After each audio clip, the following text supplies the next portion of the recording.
Thanks so much, Eric. And you know, we go from football and college football to living gluten-free and Celiac and the Beast. This is a book written by Erica Dermer, and there is so much talk about celiac in the news. I mean, a lot lately. There is. But for people who may not know, what exactly is it? So celiac disease is a genetic autoimmune condition. It's basically the body attacking itself anytime that we, people diagnosed with celiac disease, consume gluten.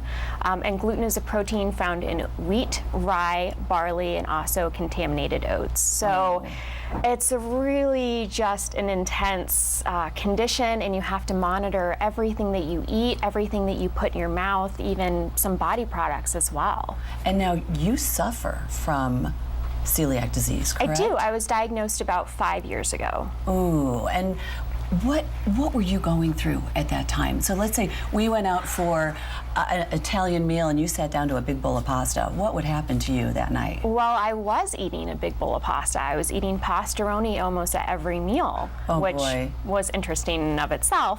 But, you know, I was constantly ingesting gluten, so constantly ingesting pasta, pizza. I mean, it was my favorite foods. Oh, yeah. And I was just noticing one night I just got very sick and I never really recovered.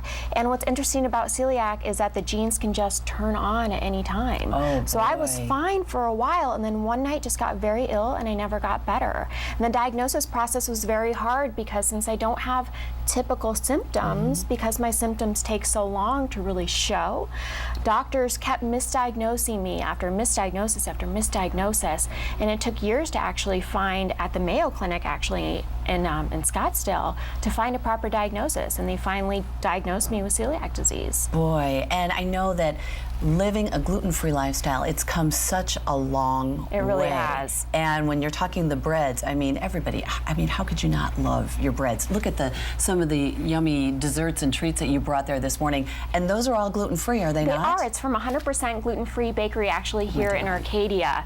It's fantastic. You're having a chocolate cake donut.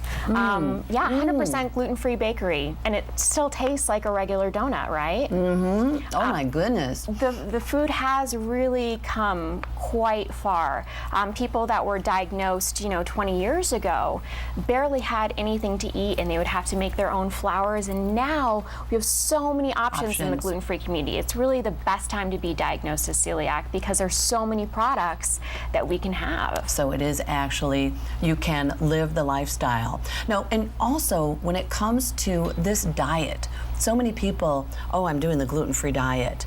Right. And they're claiming that they can lose weight on it. Can you do that? Well, I mean, not eating all those, of course. That's the thing. You know, if people say that they feel better eating gluten-free, for me, it's not really a choice. For celiac disease sufferers, 1 in 100 people, and those with non-celiac gluten sensitivity, which is not really having celiac disease but still getting very ill after consuming gluten, it's not a choice. However, there has been a new fad diet that's kind of come along. You know, blame Kim Kardashian or Miley Cyrus for that, saying that you can lose weight on a gluten-free diet, but in reality, if you're eating bread, cookies, cake, pretzels, the same things that normal people would eat, you know, that contain gluten, you're not going to lose weight. And in fact, some of this food is more calorically dense than some of the regular food on the market. So not necessarily a good weight loss diet. And in fact, if you think that you do feel ill or feel better not eating gluten, you know, you should probably get tested for celiac disease first before you remove it out of your diet. That's good to know. And I think so many people are wondering, like, oh, maybe, you know, maybe I drank too much last night, or why am I always in a fog? And it could be something completely with the diet. Tell everybody quickly about your book and the demand for you to write it. Right, this book was actually funded by Kickstarter, which is a crowdsourcing campaign online. So people actually donated money to me so I could fund writing this book. Oh, great. And you're going to be at an expo this weekend in Glendale. I am. I'll do a book signing. So I'll be at the Gluten and Allergen Free Expo at the Glendale Renaissance, and it's Saturday and Sunday, 9 a.m. to 3 p.m. And I'll be giving a talk actually about first-timer mistakes when you're first introduced to the gluten-free diet. So we can meet you there on Saturday. You can. Learn about living gluten-free, and if we could have celiac disease and not even know it. It's true. But there are options. There's plenty of options and a great book to help you along the way. Thanks so much. Thank you. And thank